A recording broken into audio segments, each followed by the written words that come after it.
Walang piyansa at posible pang makulong habang buhay si Pastor Apollo Kibuloy kapag napatunayang guilty sa kasong qualified trafficking na isinampas sa kanya sa Pasig. Bukod pa riyan, pinapaaresto na rin ng Senado ang self-appointed Son of God. Nasa frontline ng balitang yan, si Elaine Fulgencio.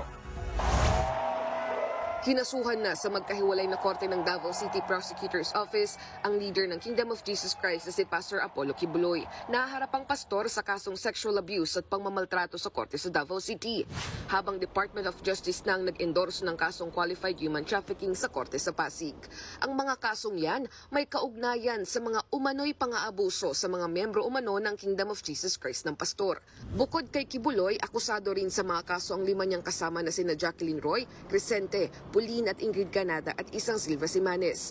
Ang mga kasong sinampas sa kanila sa Davao may piyansang 180,000 pesos para sa sexual abuse at 80,000 pesos naman sa pagmamaltrato. Pero kung mahatulang guilty sa qualified trafficking, non-bailable o hindi pwedeng magpiyansa si Kibuloy.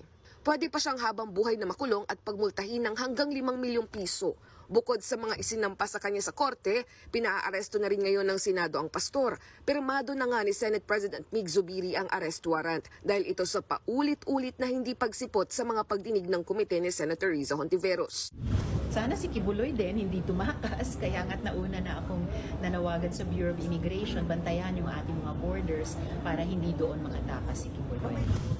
Ayon naman sa kampo ni Kibuloy, iginagalang nila ang desisyon ng Senado. Pero gagawin daw lahat ng kampo nila para maipaglaban at maprotektahan ang mga karapatan ng pastor. Nagbabalita mula sa Frontline, Elaine Fulgencio, News 5.